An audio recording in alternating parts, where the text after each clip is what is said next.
Hello, Ben. I want to talk to you this evening about general practice tips. It's always essential for you to practice each and every day. I would encourage you all to stay after school. Normally, I hold band rehearsal after school between 2:45 to 4 o'clock p.m. So it is essential for all students to want to get better at your instruments. Even if you are already at the top level, you always want to work each and every day to become better and better.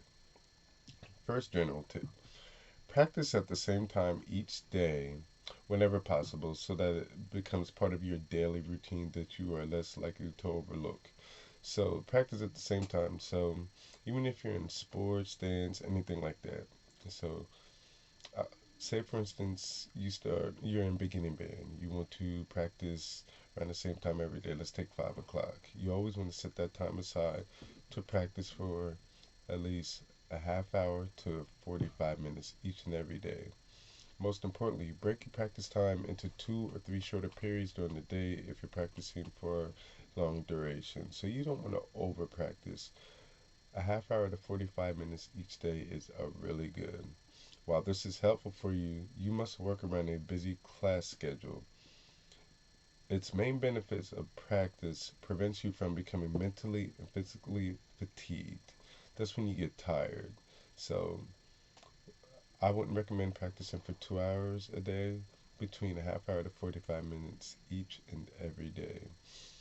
So while this is helpful, you must work around a busy class schedule. Its main benefit is that it is abbreviated warm up for subsequent sessions.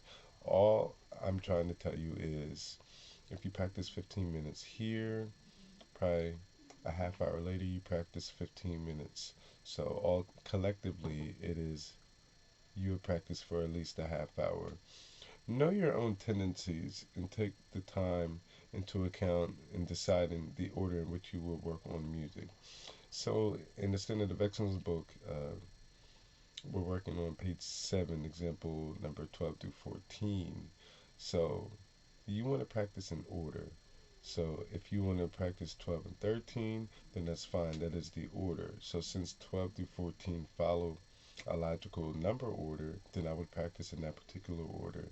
If you get bored in the middle of practice session, plan practicing something easier then. If you're most alert at the beginning, then that's time to work on the piece you're having the most difficulty with. Mindless repetition does not work. So, if you get bored practicing, try to spice up your practice routine. It will help you in the long run. Since you only see me every other day, I would the days you do not see me, I would definitely use that time to practice. Practice is very important. You can also listen to recordings by different players or whatever you're working on. This will obviously help you learn rhythm, but even more, it helps you with style in the ensemble. So you can listen to an ensemble collectively online, you see, and really listen to their blend and balance. So that's really good. It says I would say don't be afraid to write in your music in pencil. If you always missing an accidental or rhythm or note, mark it. It's okay to write in your music. If you're working on a few measures more slowly, write the tempo next to them. So it's good to download a metronome and a tuner on your computer. Always remember, if you're in rehearsal and have trouble with a passage, any notes and rhythms, place a mark at the end of the line so you know what to work on. It's essential that all students have a pencil. A few practice tools. Record yourself when you practice is essential because you can hear exactly the mistakes that you're making and you can correct them. This allows you to separate listening from playing so that you can focus on one or the other. Record a single piece or portion of music. You can record in segments or you can record the entire example. So as you listen to the recording, ask yourself whether you meet the goals you set and what you want to work on next. Pay attention to rhythm and listen to see if your phrasing is coming across. Essentially, practice with a metronome. Period. I cannot emphasize how important the metronome is in developing your sense of rhythm and overall musicality. Make sure, though, that you listen carefully while you're playing to make sure that you stay with the metronome. So if your metronome is set to this beat, you want to make sure you're staying with the click. Because if you're speeding or slowing down, you're not matching that particular doctor beat. So if you notice that you're off, stop right away. Don't wait until the end of the phrase and figure out where you got off. Work that spot several times before moving on. Use a tuner, especially during long tones, so that you can learn your pitch tendencies.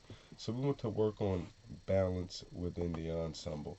Balance is where instrumentalists in each section are able to listen to each other and blend collectively. It sounds like one instrument per section. So five flute players should sound like one player when they're playing in tune. Same that goes with clarinet, alto saxophone, trumpets, trombone. Right? And normally percussion players, they normally shouldn't play loud, even though sometimes they do. So these are good practice tips for you to work on when you're practicing at home. Again, I hold after school band rehearsal between 2:45 to 4 o'clock p.m. I will encourage all SPEMA students to stay after. I'm always here for you. Please feel free to reach out if you need additional help. Also, you can also send me an email, tpleasanton@ebrschools.org. Thank you.